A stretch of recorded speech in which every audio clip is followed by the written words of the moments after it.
The events industry, much like we spoke about in our travel episode a few weeks ago, has been significantly affected by the events of this past year. Even today, so much uncertainty surrounds the event industry, with thousands and thousands of people anxiously awaiting some type of normality to resume. But what will it look like and when will it come? That's the questions we'll be answering today. Hello, everyone, and welcome to another exciting episode of Anyline, Anytime. My name is Mark Babin, and it's so great to see so many of you joining me today.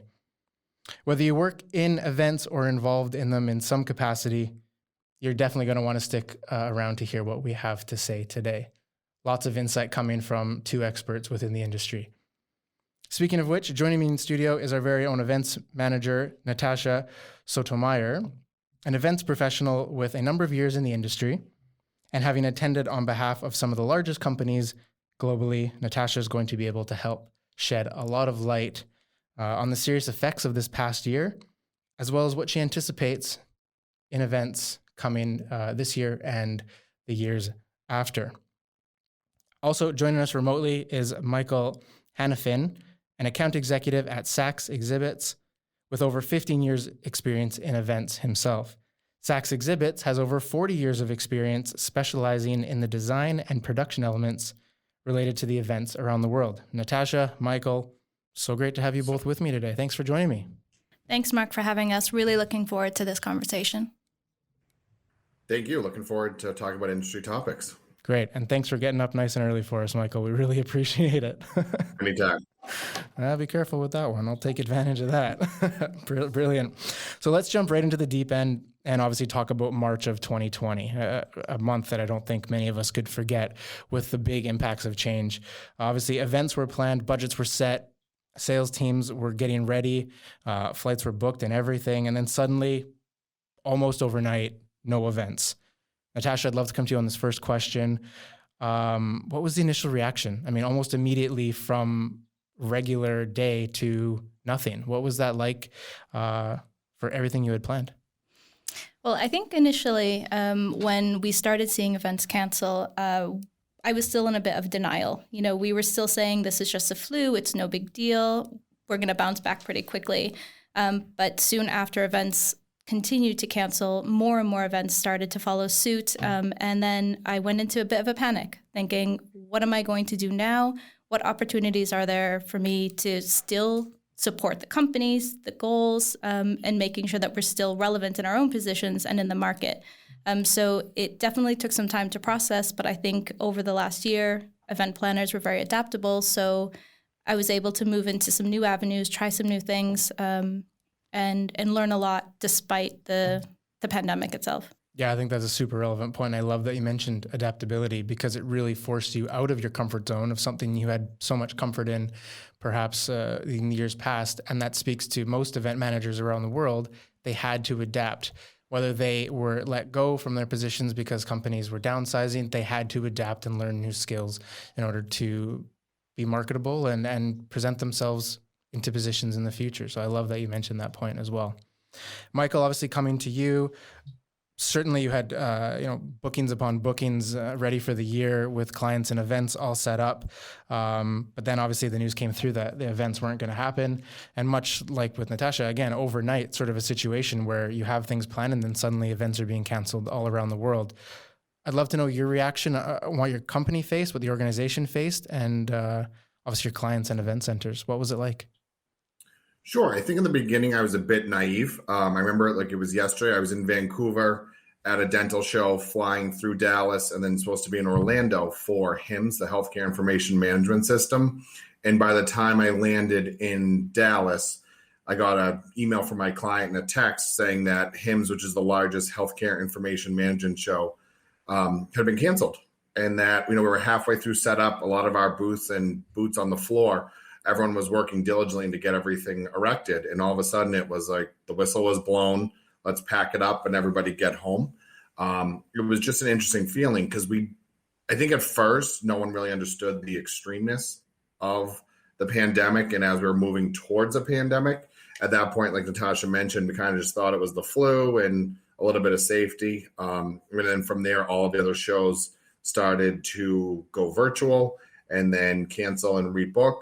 So we've been dealing with a lot of that. It's been hard, with different staff members that we've had to do some reductions in force just due to the fact that there's no events. And then we've tried to reallocate our resources into other avenues, from virtual to custom lobbies, as well as retail and TV studios. So it's been almost a big 180, but we're gearing up and getting ready to go back to events and shows in the future, hopefully. So really great points and great transition on to having to pivot the business operations and obviously take a different direction to stay alive and to continue to grow in some capacity. But I do want to come back to one thing that you mentioned there, and that was the time period in which I guess we saw this coming. Obviously, when it first hit, like you mentioned, what is it going to be, a week? Is it going to be a month? What's going to happen? There's no way you saw it. We're still in the situation a year later, right? Correct. Never had that vision. I even remember, so we closed our offices about mid-March just due to safety concerns for our staff. And I'll never forget, my cousin was getting married in June. I was like, oh, this will be completely blown over and we'll be going to the wedding and, don't cancel anything. And as we got, it was April and it kept going. And being a year out, I'm still shocked. We're hopefully with the new vaccine and getting everyone onboarded, as well as just basic hygienic, wearing masks and sanitizer, that hopefully we'll be back, I'd say late August, but you just don't know in today's day and age. Yeah, certainly. And we'll touch on those points again, future. Natasha, I just quickly love your aspect on that as well. Obviously, from your point of view, you're scrambling to figure out what's going to happen. Were you expecting it to go just a few months, or not this far, certainly? Yeah, I think similarly to what Michael said, June, July, we thought we'll be back on track. I was still planning. I was still having calls to organize and make sure we had the right resources and staff to be on site and to be prepared to take these sales calls and do follow-ups. And a year later, I don't think anyone expected we would still be here. And I suspect it's going to be the same until at least the fall. So hopefully, at least. Yeah, we'll be going by then, certainly. Well, great. Yeah. I appreciate you guys' insight on that. So thank you. So obviously with events, typically, as we've known them, gone, at least for the time being, certainly for an undefined period, it may be more defined now than it has been, but more or less undefined. What pivots had to be made within your roles, within your companies and organizations? Where was that direction transitioned to, and why? I'd love, Natasha, on your aspect from a business perspective. We still had to get messages out. The sales team still had material they wanted to share, but we had to pivot in order to share that effectively, right? Right. And we definitely had to figure out a new way to engage with potential customers and clients and get our message out there. The one truly wonderful thing about events is it's face-to-face marketing. It's the best way to really engage directly and show your company values and show what you have to offer in a more real human sort of way, which virtual platforms don't really give you. So we had to sort of think about how can we still have engagement? How can we still talk to our customers while it's not exactly face-to-face? We still get some of that engagement. So I think myself and like many other companies, we started hosting webinars where we were able to still get our message, but then have some sort of chat function where people could come to us, ask us questions, and we could still engage on that level. It's quite a lot to pivot that quickly into doing something completely new, but I think, like I said before, as event professionals, we're all incredibly adaptable, and we will find the next thing and move on to next steps very quickly. And how about that balance? Because obviously from your comments, that seems to be quite a tricky part. Everyone was doing that transition to online webinars and to some type of virtual sales pitch in some capacity, something to replace those events. But because everyone was going there, I became saturated quite quickly. I know we had success early on. And then obviously as more and more people were doing these webinars, I think all of us listening today, Michael, you probably as well, how many webinar invitations are in your email box, right? Thousands upon thousands. So finding that balance was tricky. Mm-hmm. I think with the word balance, we can't say that we've gone out, we found the balance and that's it. For me, balance is constantly coming back to the table and figuring out where our audience is, how can we engage with them, and how they consume content, how that changes from when we started in March to where we are now, doing lots of different things, from webinars to virtual events to podcasts. So finding that balance, just for me, means coming back to the table, seeing what works, where our audience is.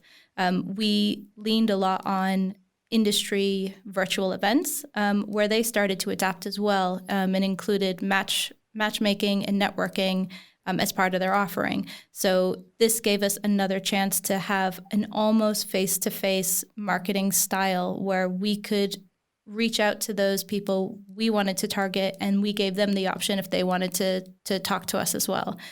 So finding that balance after webinar and Zoom fatigue, was really important to come back and always ask that question.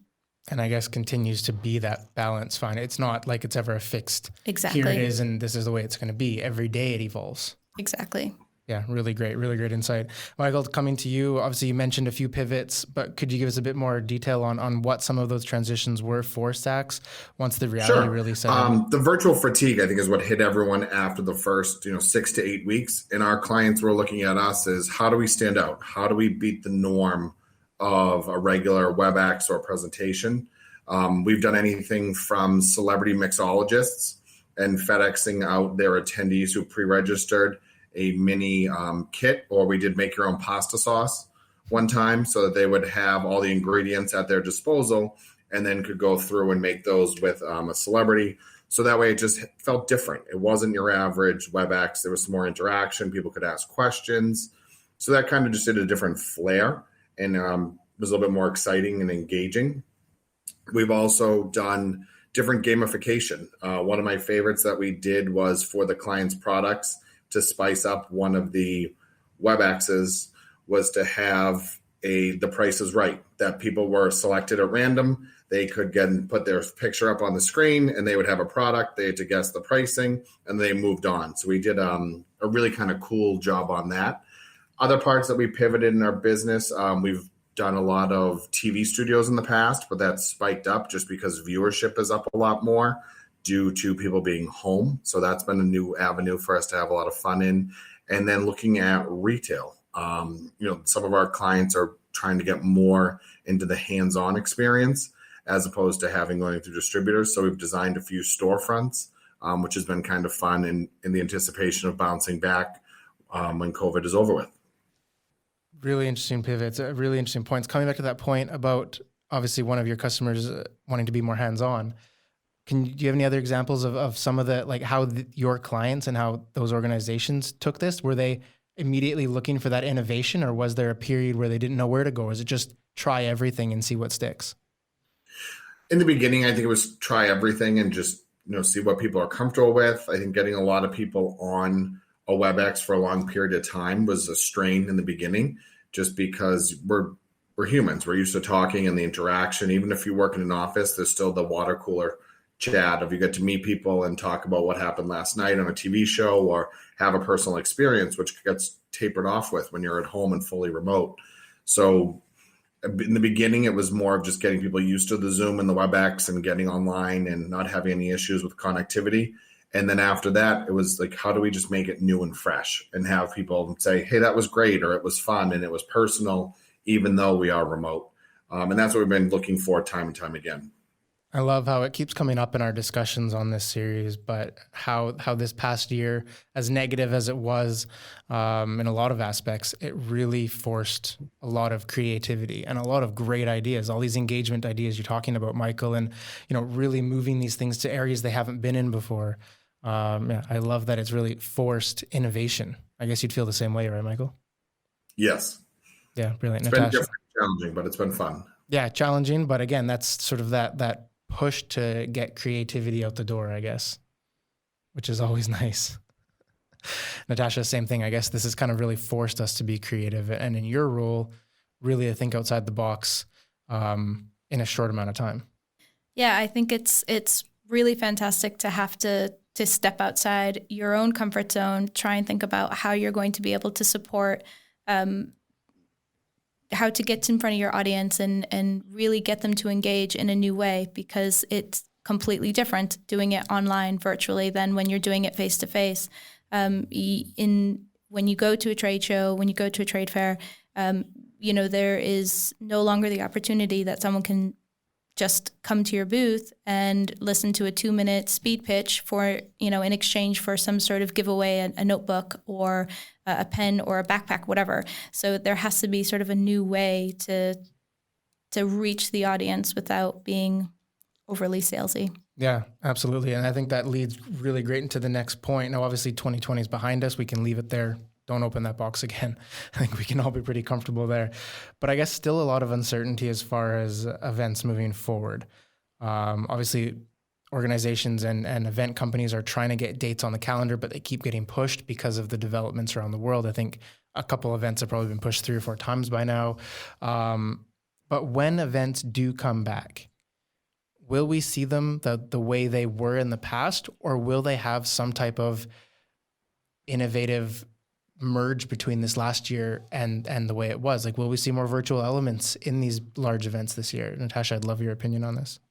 Sure. So, I do think in general, for sure, we're going to get back to live events. Anyone in the event industry knows, we love to socialize. We love to be face-to-face. We like to have those conversations. However, I do think virtual is going to have a big place in the future.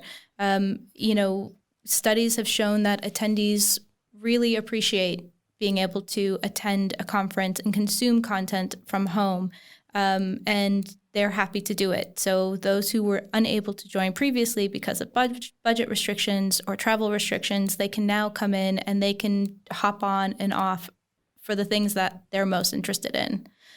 So for sure, I think virtual is going to have a place. In contrast, for sponsors, exhibitors, people who are going to those events and trying to engage, I think it's a little bit harder for them, especially for the smaller brands, to stand out. As I mentioned before, there's no walking into a booth by chance. So you really have to do something above and beyond. So changing the normal the selling technique to really engage. And I think while we will have hybrid events, we will have virtual, one thing that virtual event organizers are going to need to consider is, a more immersive matchmaking networking experience, where there are more qualifying questions that are learned upfront, so that sales teams and business development teams can really structure conversations to be rewarding for both sides, whether it's I'm just interested or if it's I'm ready to buy. I think that'll be a little bit of a challenge, but I look forward to seeing how the event organizers do. Yeah, and I'm sure there will be some growing pains in that. I think those first events may fall back to what they know, but then as they get more comfortable, perhaps in the years, start to bring in these elements, as you mentioned. Would you agree? Yeah, I definitely think so. Yeah. It's going to be interesting. I think it's certainly a topic that we're going to learn about a lot in the coming years. Michael, coming to you on this side, obviously as a company that supports other companies being at these trade shows, how do you see it? Anything different from what Natasha said, or do you kind of see this bridge happening over the next few years? Sure. I'm a little biased, just due to my background that we love live events and that's our, core business model. I think we will have a hybrid element to them. In my mind, it's a little bit different than the 2009-ish, 2010 aftermath of the financial crisis, where people were afraid to even ask to go to an event, just due to money being tight and the current climate on that. I think here, once people are vaccinated and, the first few shows I think will be tough, but as the ball gets rolling, people miss traveling, they miss that interaction. I think we'll need the hybrid for a follow-up, or if you can't go, but I still think there'll be a strong push and we'll see it start to ramp up and get back to normal. But I think that hybrid event is always here to stay. Yeah, I like how you mentioned, I think initially everyone is just itching for human contact, itching to go to these events and speak to more than 5 different people in a day. So I love the fact that you're bringing that up, because I think that's super relevant. But then, as these events go on, maximizing the attendance base and maximizing the sponsors' opportunities, and really going into these with as good of a potential as possible. And if you can't attend, there's a virtual element. So really nice elements from both. I love it. Great. Well, again, super interesting. I think lots of good takeaways here. Obviously important that when the physical element comes back with events, conferences, and trade shows, that the industry will be ready and waiting. I think certainly everyone's sort of itching at the bit to get going, and book those flights for your team members and have those event dates on the calendars and really start sending supplies to these events. I think that's a time we're all really, really looking forward to. So good. I really appreciate both of your impact and insight on this. I think lots of really good insights from both of you on two really different aspects to the industry, which is nice to come up from two different paths. Before we wrap up, any final notes? Michael, come to you. Any thoughts before we No, thank you so much for having myself, and I appreciate it. And hopefully we can connect sometime soon on the show floor. Absolutely. Look forward to it. And Natasha as well, any final notes? Yeah, again, thanks for the invitation, being here. It was a great conversation today. And to all the other event professionals, those in the exhibit industry, we're always been very resilient, and we, help each other out. So looking forward to getting back on show floor, getting back onto events, and being able to support everyone out there. Yeah, and finally put some of those action statements we had into the events of going and doing some really cool activations on site. So really, really looking forward to that as well. Again, thank you guys so much for being here. Really, really appreciate your time. And great insights to carry forward for the audience. So again, thank you so much. And to everyone watching, again, whether you work in the events industry or you have some tie with your organization, obviously lots to look forward to in 2021.